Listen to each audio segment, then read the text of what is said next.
Good morning. This is a celebration of the life of Antoinette Elizabeth Gray. It was her request that there be no religious service, so in accordance with her wishes, the family have asked me to remind those present that this occasion is one of remembering and honouring an extraordinary life lived and not dwelling on the sad passing of a beloved mother and family member. The programme today is simple. Lorna will read her tribute and that of her two sisters, after which there will be a visual tribute. Then Rory will read the tributes from the extended family, and there will be a closing poem. And so now, I'm going to hand over to Lorna. Thank you.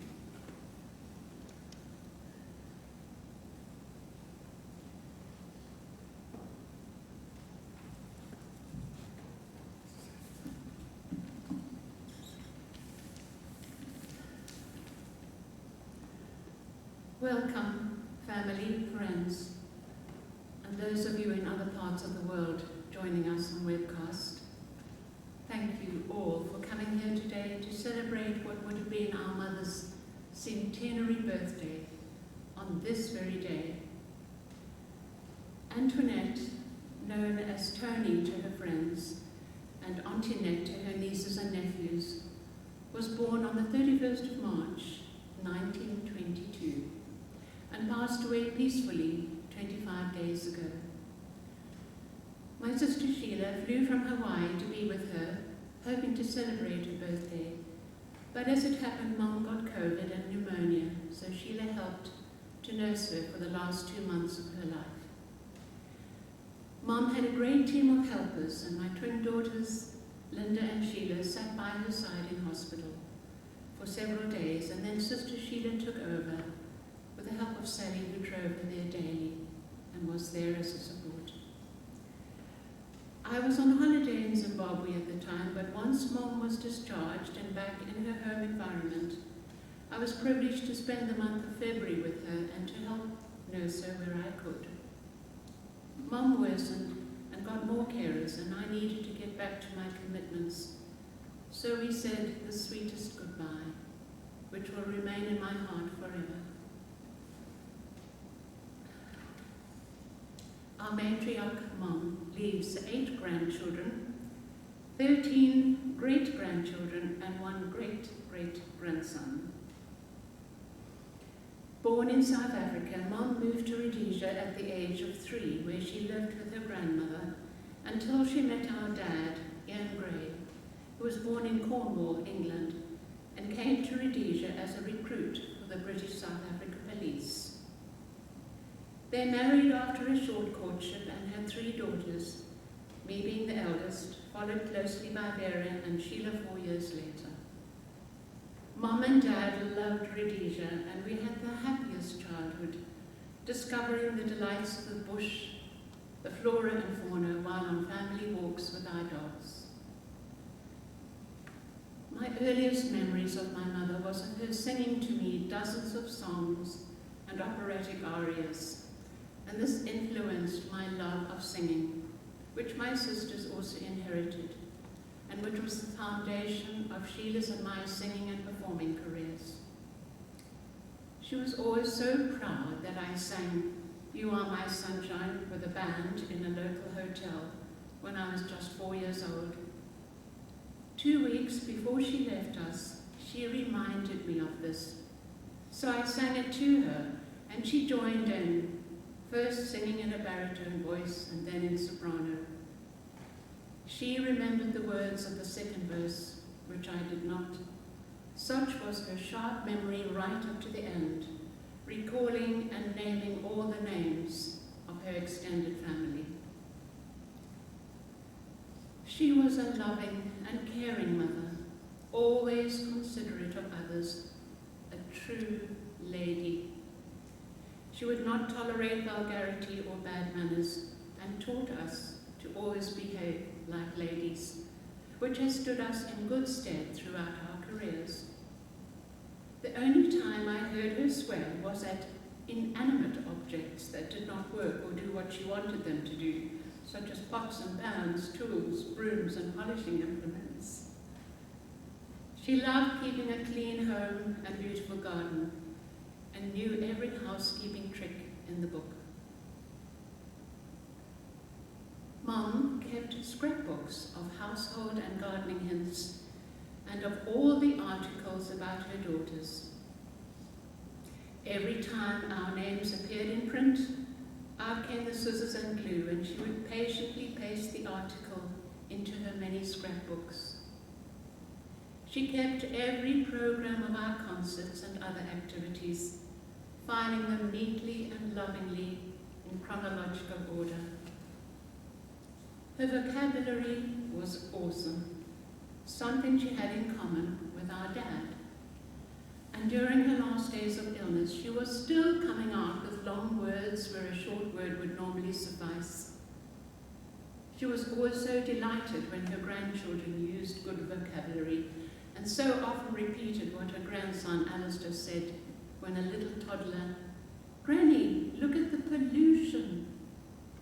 And 4-year-old Leo's, "Actually, according to my map." Her craft creations and gardening skills were vast and admired by so many. She could fix anything from clothing to crockery and antiques. Mom was a walking book of knowledge, a wealth of stories, many sadly untold. With no help from anyone, she managed to propagate a rare fern through meristemming the spores, a tricky scientific process. She earned some good sums of money from that project. I am so grateful that I was able to visit her frequently from Windermere, travelling to Peterborough where Mom lived her last 5 years, with her beloved grandson Rory and his partner Sally, who was like a daughter to her. Their care and deep affection for her are of great comfort to us all. Mum, you have been in my life for nearly 80 years, so it's impossible to think of life without you. You were always eternally here. Fly high, our dearest Mom, to your new garden. We miss you so much.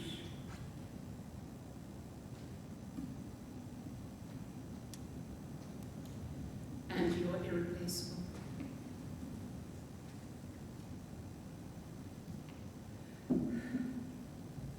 And now I'd like to read a tribute poem from Vera, our middle sister. This was written for the occasion of our Mum's 90th birthday in Durban, South Africa, on 31st of March 2012, 10 years ago today. I flew down from Zimbabwe to celebrate it with her, and Sheila and Mom's nieces, Dawn and Jenny, were there to make it a really special day. The poem is entitled Mom's 90th Birthday. Good grief, how does anyone last for so long? As far as I know, there's not even a song that extols the virtues and joys of old age. It's all about youth. Sweet 16, that's the rage. My mom, while at school, used the abacus, and no one had heard of the platypus. No telly, computer, DVD, CD-ROM, no jets, microwaves, and no sign of .com. No iPods, iPads, iPhones, or cell phones. No Beatles, no Elvis, and no Rolling Stones. The movies were silent, the big bands were loud, and the sight of a motor car could still draw a crowd. In those days, electricity was still very new. Long drops and coal stoves, no dentures to chew. Life was quite simple, not many inventions. It was tranquil enough, so no bad intentions. No social networks, no antibiotics, no animatronics and no robotics, no World Wide Web and no Justin Bieber, and laudanum only to combat a fever. No DNA, GPS, ANC, Twitter, and there was no plastic, so not so much litter. No blogging, no MySpace, no Facebook, PlayStation, no space shuttle, moon landings, no innovation, no AIDS, Wikipedia, fossil fuels, navigation, and no Beyonce to cause a sensation. No Harry Potter, no fracking, no Kindle. They spun their wool on a thing called a spindle. There was no YouTube, no hip-hop, no rap, and many countries not yet on the map. No Michael Jackson and no Lady Gaga. If I don't stop now, this could be a real saga. In the very year of my mother's birth, a tomb in Egypt they began to unearth. Tutankhamun embalmed, but still gone to pot. The tale of two mummies, one rotten, one not. My mother has stamina, wouldn't you say, climbing those stairs more than 10 times a day. Now, what was I fetching? Was it paper or glue? Oh yes, I remember, had to go to the loo. She's becoming bionic. She's had new lasered eyes. Her ears run on batteries. Is that a surprise? Are there other repairs to replace or ignore? Not her bones. They've evolved from a dinosaur.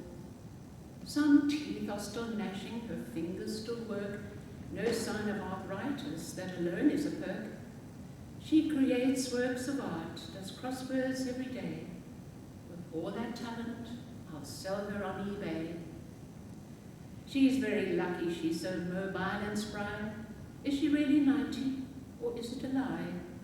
So whatever you do, you must do till you drop, or else keep on breathing till you eventually stop. And Vera wrote a recent update since Mom's passing. Much water has flown under the bridge all those years. She's been through it all, the blood, sweat and tears. Incredibly creative, such an inquiring mind. We love her and miss her. She was one of a kind.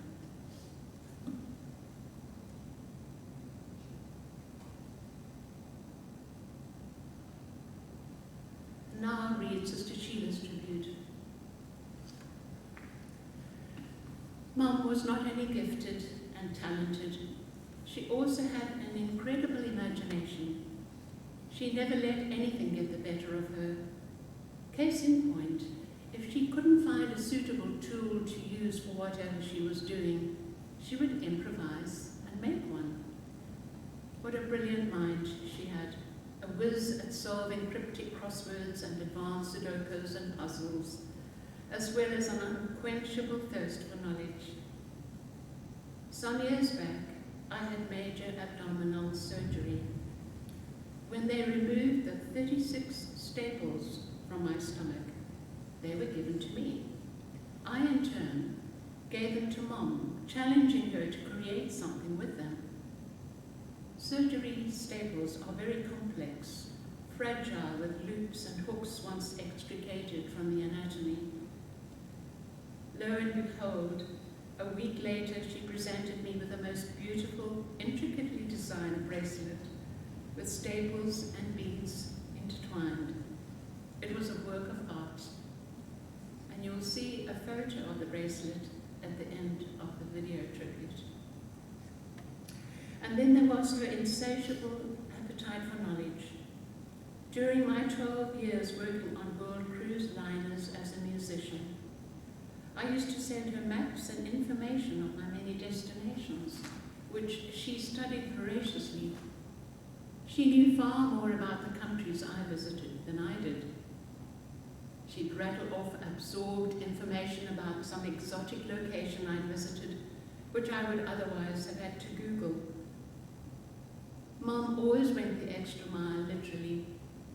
She flew from Rhodesia to Nairobi, Kenya, for the birth of my first son, Alistair, in 1973, staying several weeks while I gained confidence in becoming a really good mother, as she herself was, thanks to her advice, wealth of experience and expertise. 12 years later, when living in South Africa, I gave birth to my little Lisa, who was 3 months premature. Mom and Lorna flew from Zimbabwe to be with me as soon as Lisa was able to leave the hospital to come home. There was Mum, armed with a bunch of beautiful baby doll-sized clothes, which she had lovingly made, knowing that the conventional firstborn baby clothes would be too big for my little girl. She was a wonderful grandmother to my 2 children, following their many achievements with immense pride. She remembered everyone's birthday, and there'd always be a lovely handmade card or letter sent to the recipient. She loved her grandchildren and great-grandchildren dearly, and always said how much she wished we all lived much closer to her. I'd like to now thank my immediate and extended families, and particularly Rory and Sally, for their amazing love and support during Mom's illness and the last few months of her life. She beat COVID and pneumonia at age 99, but there was too much residual damage from COVID for her to make a full recovery. She remained lucid throughout, and even though so very ill, she always asked after each member of her family, always more concerned for their welfare than for her own. I am grateful to have spent time with my beloved Mum, and even to have shared my last birthday with her in February. And I was blessed to have been at her side when she transitioned into the next dimension, from chrysalis to butterfly. I'm sure she felt the love surrounding her with Rory, Sally and myself at her bedside, and the loving thoughts received by phone and telepathically from family elsewhere in the world. Mom, we're privileged to have had you in our lives for so long, and have you share in our children and your grandchildren, all of whom have within them a part of you. We girls will miss our long, interesting telephone conversations and being able to ask you things which you invariably knew the answer to. I will love and miss you forever, but I know you will always be there in my thoughts and in my heart.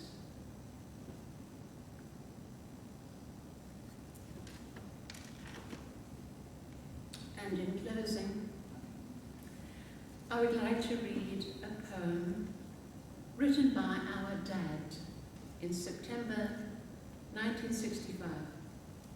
It gives an insight into Mom's character and also into his own.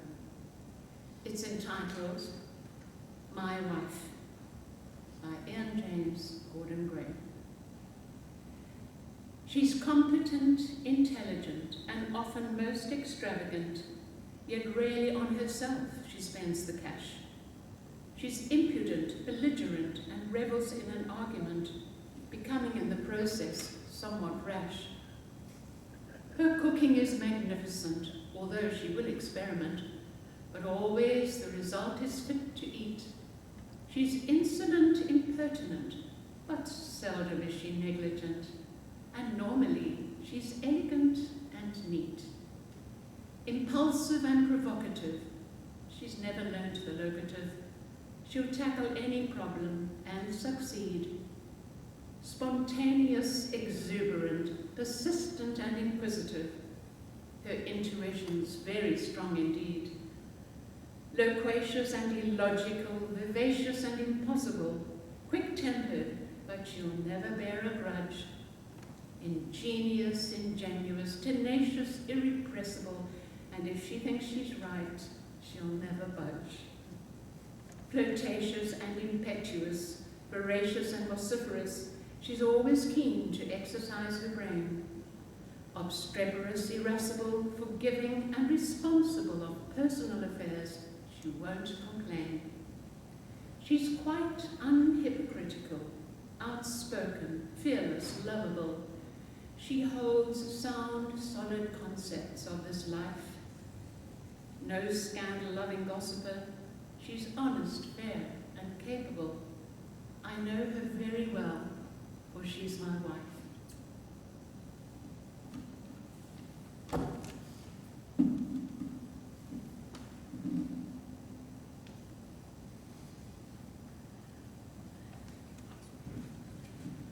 Lorna, thank you so much.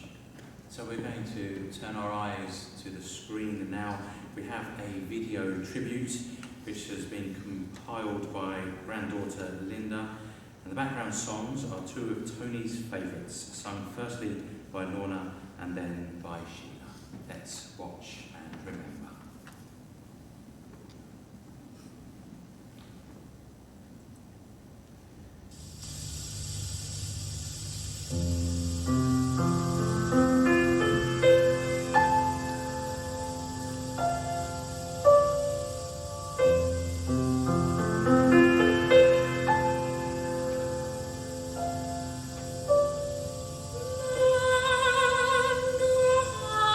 Is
It's hard for me to tell myself that you're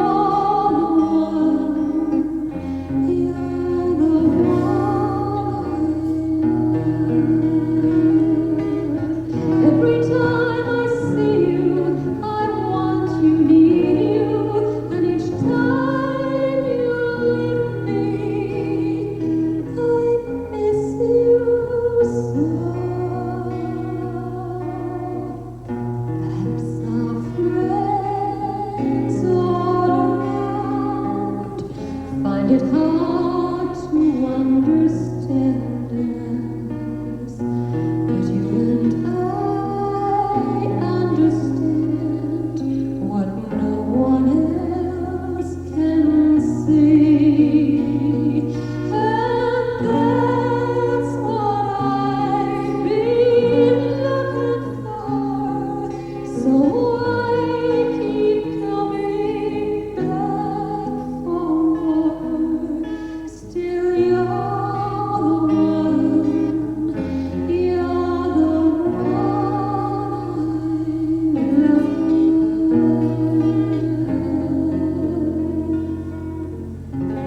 You're the one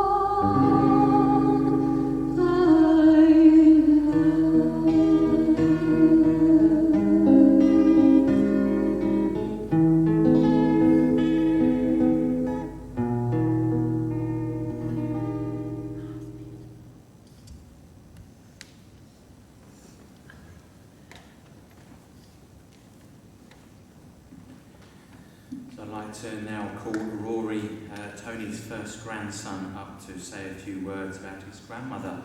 So when Rory's birth was due back in 1964, Tony flew from northern Rhodesia to London to be with Lorna and to support and help in the care of him, just as she did with Sheila's firstborn. So Rory will now read all the tributes from Tony's grandchildren and extended family.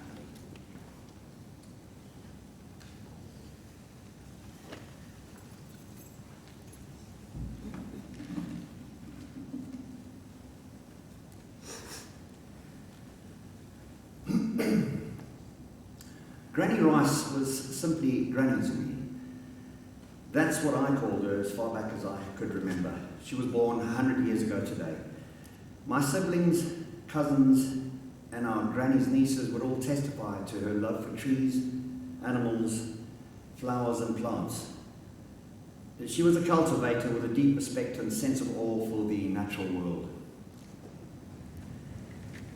She made a wide variety of necklaces and bracelets from Mother Nature's nuts and beads.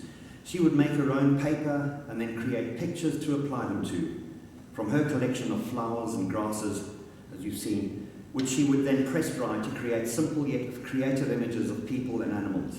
Granny would make her own birthday and Christmas cards. Her sense of creativity was an endless continuum and a byproduct of who she was. She loved gardening, of course, and she was an absolute whiz at mending things too. I'll always remember how she once painstakingly mended a shattered vase with glue. It must have been a 1,000-piece jigsaw puzzle. The vase took on a unique look all of its own, and yet it was completely functional. As all of you know, my lovely Sally and I were able to provide her with a haven for the final stretch of her life. Her admiration and love for Sally grew to such a degree that she loved Sally as if she were her very own granddaughter. She would so often remind me that I'd found a one in a million, and of course I would agree wholeheartedly. I mean, Sally was is a godsend, with a remarkably genuine, caring, loving and competent nature. Fiercely independent, and up until her final months, our Gran would feel terrible guilt if she ever discovered she was costing any of us time and energy whenever we tried to help her. That's how self-effacing she was. Eventually, she was forced to concede that she really did require our loving assistance, but she was always so deeply grateful to whomsoever bestowed a lending hand upon her. Granny loved any kind of play on words or a funny-sounding phrase. One of my own old and silly phrases made its way into her psyche, and that phrase was delivered African style, like, "Don't worry about that," or "I'm sorry about that," She would repeat these phrases quite often, and virtually right up until the very last days that she was with us, bless her. I could go on and on about my wonderful Gran, but I'll round this up by saying this. She was a remarkable and loving human being, unbelievably gracious, humble and kind. My wonderful Granny will forever be remembered with love and affection. Rest in peace, Granny. We will love you always. These loving words from Judy, who resides in South Africa. Granny Rice, what a legend and loved by so many.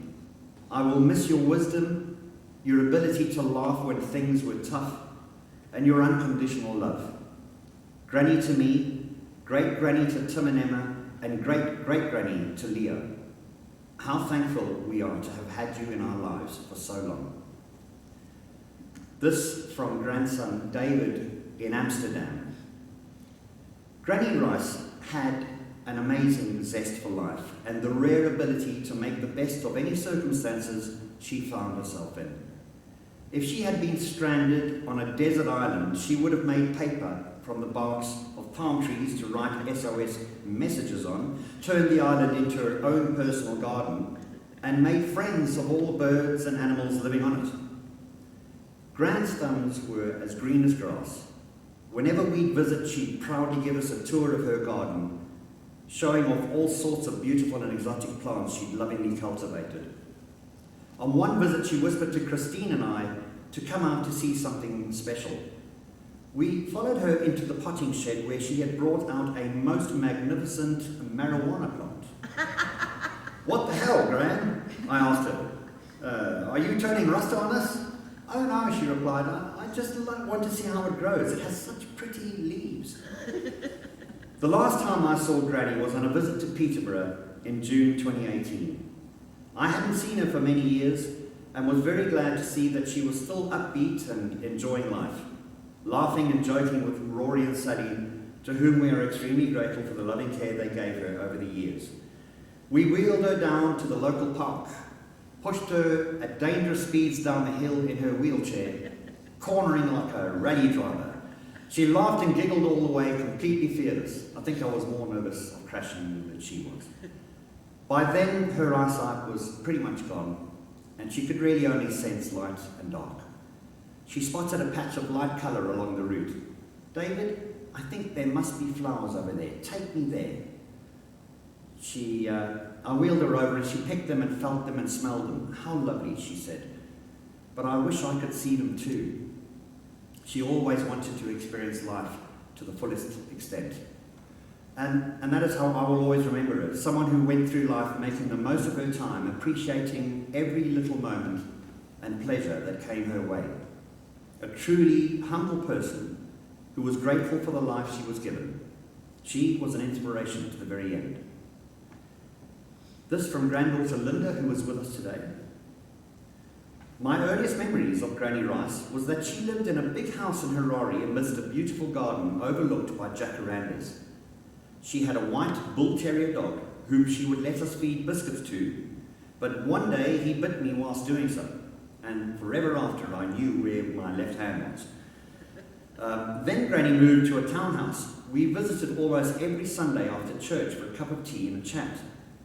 Gran would appear with her silver teapot and a tin of biscuits.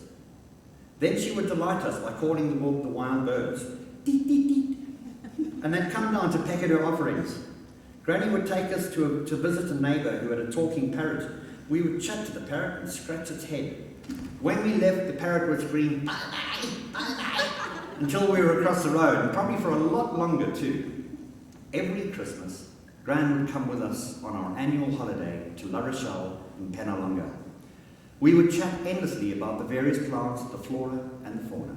She loved it as much as we did. In my teen years, Gran's house became a base for us, as she lived walking distance from our favourite haunts, Waterworld and Put Put. One day I was offered a job near Gran's house and she kindly allowed me to move in with her. She was so lovely and understanding and a wonderful carer to me, even though I was going through those difficult teen years. It never fazed her. After we moved to the UK, we saw less of Gran, but there were many exchanged letters, emails and phone calls. Gran's news was always about her creative projects, paper and card making, fiddling with small things. She could fix almost anything, it seemed. She always impressed upon us that it was important to take pride in your work. She did everything with the utmost care and respect, paying attention to the details. She loved concepts like meticulous and thoroughly. Her garden was a picture, and she loved to nurture every single plant. One day she happened upon a cannabis plant, and even that fell under her care. She wasn't prejudiced. It made us chuckle. Gran was always so humble and had a great sense of humour. She never let her mind go, endlessly learning that growing as a person. Gran's family grew at an alarming rate, but she always remembered everyone, especially their birthdays, and always asked after them. I have so many fond memories of Gran, and I'm so grateful for the role she played in my life. She was so loved and appreciated, even if she didn't realise it all the time. And granddaughter Sheila, who is here with us too. It's impossible to summarise a life like Granny's in a few words, especially one so long and well lived. But my earliest memories of Granny are of her calling to the birds in the garden and shaking a packet of bird seeds and seeing them flock around her. Also of her lovely greenhouse, where she would walk up and down, admiring the orchids, talking to them, caressing their leaves as if they were her best friends. She loved and understood nature, and that was the source of her creative ideas. Going on holiday with her to Nyanga and Novumba in Rhodesia, we could see how she delighted in every beautiful flower, butterfly and rock, which opened up my own eyes to the beauty of nature all around us. Grandson Alistair, who lives in Hawaii. This is a sad and difficult time, but also a time to celebrate a life well lived, a life that touched many, as evidenced by the care and love shown her, and a legacy that will live for a long, long time to come. We love you, Gran. This from granddaughter Lisa, who lives in Greece. To my beautiful Gran, I cannot think of a more special day than what would have been your 100th birthday for us to celebrate you and the incredible life you lived. You always saw the beauty in the everyday around you, every seed a treasure waiting to be crafted, every petal a picture in the making. The same is true for the way in which you saw people around you, as is evidenced by how many lives you touched. Even though you had almost a century on this planet, it still wasn't enough to make us not miss you. I will see you in the new flowers blooming in my garden, in every feather gift that finds its way into my path. I wish I could have had some more time with you, and that my children could have known you better, but I'm grateful they will know you still through that part of you that lives on in my mom. Thank you for giving them such a wonderful grandmother, and me for the best mother I could ever ask for, to pass on your legacy and your love.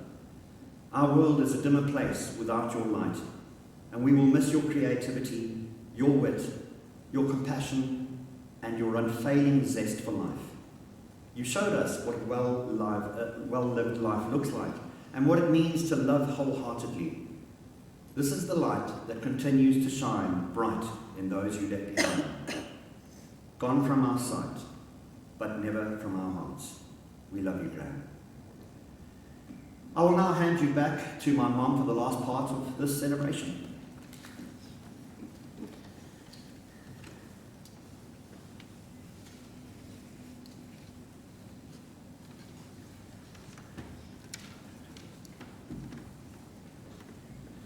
This is just a short closing poem, which I feel is very fitting for us all today.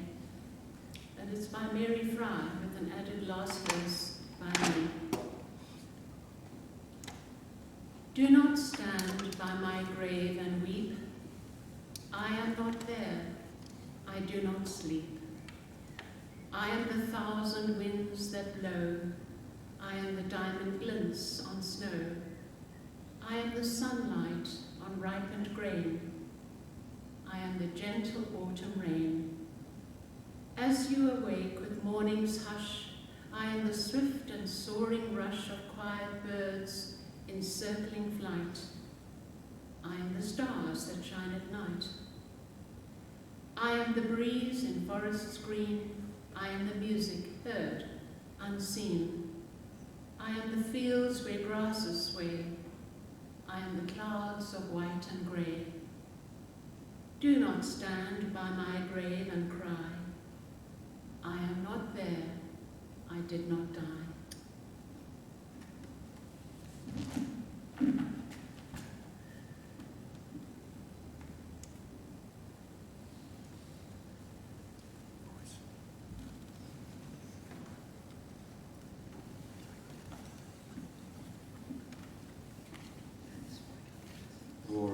Lorna, thank you so much. That is a beautiful poem to finish our time together here in the chapel. Remember those words, do not stand by my grave and cry, I am not there, I did not die. So as we bring our time here in the chapel and via the webcast to an end, we listen to our closing music, and you are invited to come up with us, the rose on the